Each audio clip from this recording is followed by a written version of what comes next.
Hello everyone, আমি আপনার host তুহেল। কথাবার্তা তুহেলের আরো একটা স্পেশাল এপিসোডে আপনারা সবাইকে জানাই স্বাগতম। আজকের স্পেশাল এপিসোডে আমার সাথে উপস্থিত আছেন একজন খুবই সম্মানিত এবং বিশিষ্ট ব্যক্তি, একজন মহিলা আইনজীবী, যে কোর্টরুম থেকে শুরু করিয়া পাবলিক সার্ভিস পর্যন্ত নিজের জায়গা নিজে তৈরি করছেন। এন্ড মোস্ট ইম্পর্টেন্টলি, তাই 3 বার জেলা পরিষদে নির্বাচিত হয়েছে এবং আসামের পঞ্চায়েত নির্বাচনের ইতিহাসে 30,000-এরও বেশি ভোট নিয়ে নির্বাচিত হয়ে একটা রেকর্ড স্থাপন করছে। So please welcome the one and only advocate Mumtaz Begum. এখন সর্বপ্রথমে আমি আমার তুফেল বাইরে আন্তরিক শুভেচ্ছা জানাই। আর নববর্ষ, আগামী যেটা নববর্ষ, উনার প্রতি আমার শুভেচ্ছা থাকলো। উনার চ্যানেলের মাধ্যমে করিমগঞ্জ জেলা তথা বরাকবাসী তথা আসামবাসী তথা সমগ্র বিশ্ববাসীকে আমি আমার অন্তঃস্থল থেকে শুভ নববর্ষের অগ্রিম শুভেচ্ছা জানাইলাম। ঠিক আছে, থ্যাংক ইউ দিদি। তো দিদি, আজকের আলোচনাটা আমরা পলিটিক্স থেকে একটু দূরে রাখতে চাই। আজকে আমরা আপনার যে কোনো কিছু এমন গল্প শুনতে চাই যেটা সবাই জানে না, যেগুলো গল্প আপনার আনটোল্ড স্টোরি আর কি। ইয়েস, অফকোর্স আপনি যদি কমফোর্টেবল ফিল করেন আমরা লগে শেয়ার করতে। তো আমরা ফার্স্ট কোয়েশ্চেন ওইটাই হইব যে আপনার মানে আইনজীবী জয়েন করার আগে আপনার স্টুডেন্ট লাইফটা কিরকম আছে আপনার ওইটা? তো আমার রাজনীতিতে জয়েন করার পর আগে হোক কিংবা তো আইনি পেশার সাথে জড়িত হওয়ার আগে আমার স্টুডেন্ট লাইফ কেমন ছিল দেখেন। আমি যেটা এলপি প্রাথমিক শিক্ষা যেটা 999 নং নাগরাবাজার এলপি স্কুল, সেটা হলো করিমগঞ্জ জেলার একদম মানে লাস্ট বর্ডার মানে দামসরা ত্রিপুরার লাস্ট বর্ডার, বর্তমানে তো বাজারি সোয়া থানার আন্ডারে। ওই স্কুল থেকে আমি ক্লাস 4 পর্যন্ত পড়াশোনা করি। তারপরে আমি জেজেরিএমি মাদ্রাসা থেকে ক্লাস 7 পর্যন্ত পড়ি। তারপরে আমি বিলবাড়ি শ্রীকৃষ্ণরাম হাই স্কুলে থেকে আমি মাধ্যমিক পাশ করি। তখন মানে এই স্কুলটা মানে সবাই মণিপুরি গার্ডেন মানুষ স্টুডেন্ট ছিল, আমি ছিলাম, আমরা মুসলিমও ছিলাম, মানে একটা সুন্দর একটা মিক্সড একটা পরিবেশ ছিল, অত্যন্ত সুন্দর একটা পরিবেশ ছিল। সেই পরিবেশে আমাদের পড়াশোনা। তখনকার বজেন্দ্র সিনহা বলে একজন ইংলিশের টিচার ছিল, উনি সাংঘাতিক, মানে বজেন্দ্র স্যারের কাছে যার নোট আর কি আর মিস যায় না।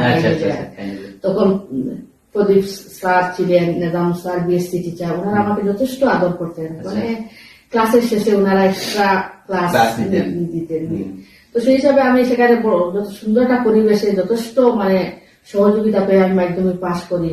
তারপরে ইসাবিল হায়ার সেকেন্ডারি, সেখান থেকে আমার হায়ার সেকেন্ডারি পাশ করা, বাড়ি থেকে গাড়ি করে আমি ইসাবিল হায়ার সেকেন্ডারিতে আসতাম।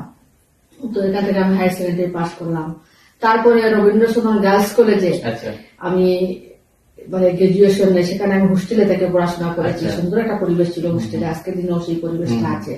সেখান থেকে আমি মানে গ্রাজুয়েশন নিলাম। তারপরে আমি এলএলবি করলাম করিমগঞ্জ ল কলেজ থেকে। তারপরে আমার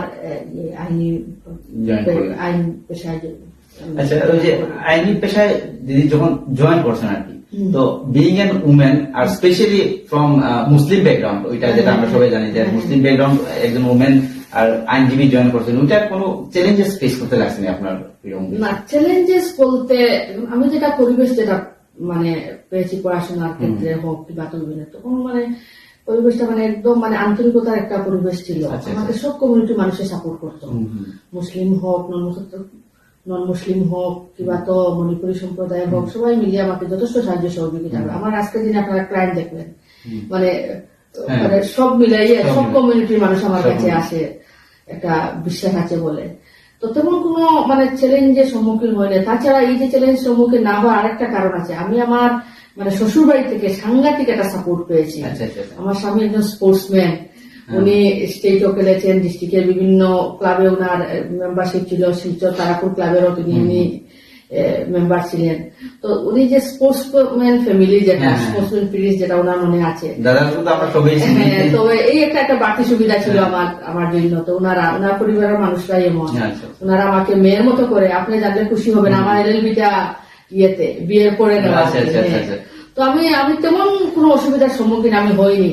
তবে সামাজিক যেটা পরিবেশ, সমাজ ব্যবস্থা যেটা অন্যান্য মহিলার বিভিন্ন সমস্যার সম্মুখীন হয় আমি যেটা দেখি, কিন্তু আমার ক্ষেত্রে তেমন কোনো অসুবিধার সম্মুখীন আমি হইনি। সেটা ঠিক আছে। আচ্ছা দিদি, আপনার যেমন প্রফেশনাল লাইফ আর পার্সোনাল লাইফ যেটা আছে আর কি, আবার প্রফেশনাল তো আপনার অনেক বিজি শিডিউল থাকে, দুইটা প্রফেশন, এজ এন অ্যাডভোকেট আর as an zila parishad member আর কি। তো কিরকম আপনি মানে ম্যানেজ করেন ওইগুলা টাইম আপনার ফ্যামিলির দিতে আর ইয়ে করতে? সুন্দর একটা প্রশ্ন। দুটা না, আমার তিনটা, পারিবারিক জীবন, রাজনৈতিক জীবন এবং কর্মজীবন, আমার তিনটা। এখন মায়েদের বিভিন্ন ভূমিকা থাকে, বিশেষ করে মেয়েরা যারা মানে বিভিন্ন রোল প্লে করতে হয় সমাজে। মায়ের ভূমিকা, স্ত্রীর ভূমিকা, কিবা তো আত্মীয় স্বজন সবাইকে নিয়ে মেনটেন করে চলাটা একজন মেয়েরা যতটুকু পারে অন্য যে ছেলে মানুষের দ্বারা সেটা তেমন কতটুকু সম্ভব হবে সেটা মানে বলা মুশকিল। কিন্তু মেয়েরা এই জিনিসগুলো পারে। মেয়েদের মধ্যে যথেষ্ট ট্যালেন্ট আছে আমি মনে করি। যারা গড়ে যারা কাজকর্ম করে ওনাদের মধ্যে কিন্তু যথেষ্ট ট্যালেন্ট আছে। সুন্দর মতো যদি গড় সংসার কেউ যদি বাড়ি চালিয়ে যেতে পারে, আমার মনে হয় দেশ চালাতেও পারবে। মানে প্রত্যেক যে আত্মীয় স্বজনের মূল্য নিয়ে চলা, ছেলে মেয়েদেরকে সময় দেওয়া, আত্মীয় স্বজনকে সময় দেওয়া। তো আমি দেখেন, যখন আমি যেটা যে সময় করি আমি সিরিয়াসলি করি। আমি যখন আমি আমার প্রফেশনাল ফাইলটা নিয়ে আমি কোর্টে যাই, তখন আমি পিওরলি আমি ফোকাস দিই আমার কোর্টের কাজকর্মের উপর। পরিবারে যখন যাই তখন আমাদের ফ্যামিলিটা বিশাল ফ্যামিলি। ওনারা আমার স্বামী এবং ওনাদের ভাই নিয়ে 14 জন ভাই আছে। আমার জালে আছেন, শ্বশুর শাশুড়ি সবাই মিলে আমরা বিরাট একটা ফ্যামিলি। আমরা কিন্তু পারিবারিক জীবন যখন এনজয় করি সাংঘাতিক ভাবে, সেটা কর্মজীবন, পারিবারিক জীবন, মেয়েদের ছেলে মেয়েদের সময় দেওয়াটা আমার যতটুকু দেওয়া সেটা মোটামুটি ভাবে আমি মানে দিয়ে থাকি আর সবটাই মিলে মোটামুটি সিরিয়াসলি দেখলে সবকিছু করা সম্ভব হয়, কোনো সুবিধা হয় না।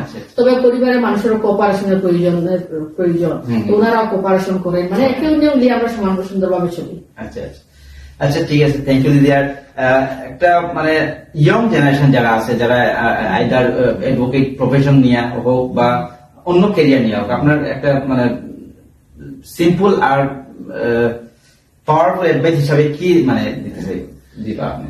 দেখুন, ইয়ং জেনারেশনে অনেক দায়িত্বপূর্ণ কর্তব্য রয়েছে। কারণ যুব প্রজন্ম, আজকে যারা যুব প্রজন্ম, আগামী দিনের নেতৃত্ব ওনারা দিবেন। কারণ ভারতবর্ষের সমাজ ব্যবস্থা বলতে হোক কিংবা তো সার্বিক পরিস্থিতি, যেটা যুবকরা কিন্তু বিরাট একটা ভূমিকা রাখে।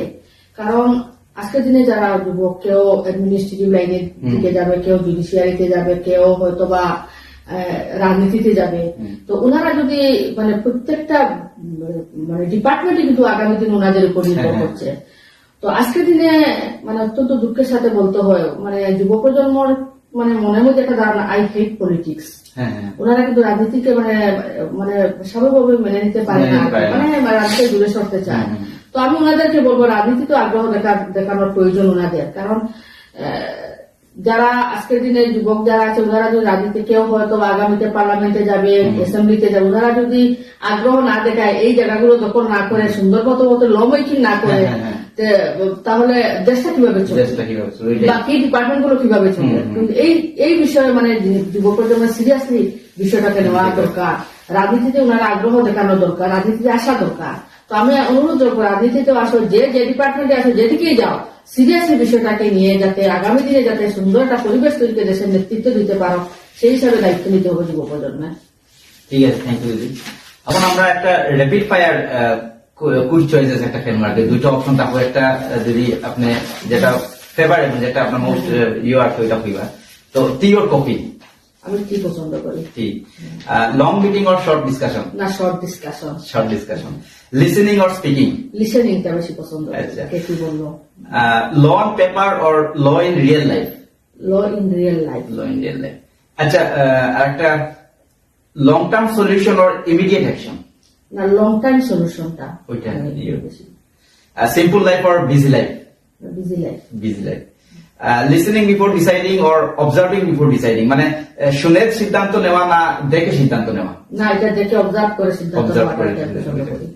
আর লাস্টলি মানে home food or outside food? না, হোম ফুড আমি সাংঘাতিক ভালোবাসি। আমরা প্রত্যেক সিজনে সবাই মিলে একদম যে যেটা মানে ভালো বানায় আর কি বানিয়ে আমরা কিন্তু এনজয় করি। ঠিক আছে, ঠিক আছে, থ্যাংক ইউ দিদি। আজকের এপিসোডে আপনার এক্সপিরিয়েন্স, আপনার থিঙ্কিং এবং আপনার পার্সোনাল জার্নি আমরা লগে শেয়ার করার লাগিয়া মন থেকে ধন্যবাদ। আজকের কনভারসেশনটা শুধু একটা এপিসোড না, এটা একটা লার্নিং এক্সপিরিয়েন্স। আর থ্যাংক ইউ আপনারে, thank you so much for giving your valuable time and being part of our show. আপনাকে অশেষ ধন্যবাদ আমাকে এই যে মানে আমি নিজেকে মানে প্রকাশ করার সুযোগটা দেওয়ার জন্য। ঠিক আছে, থ্যাংক ইউ। ভিউয়ার্সরা, যদি আপনার এই এপিসোডটা ভালো লাগে তাহলে লাইক, কমেন্ট আর শেয়ার করবা, এবং যদি ইউটিউবে দেখে থাকেন তাহলে সাবস্ক্রাইব করবা। আবার দেখা হইব নতুন এপিসোডে নতুন গল্প নিয়ে। This is Tuhel signing of.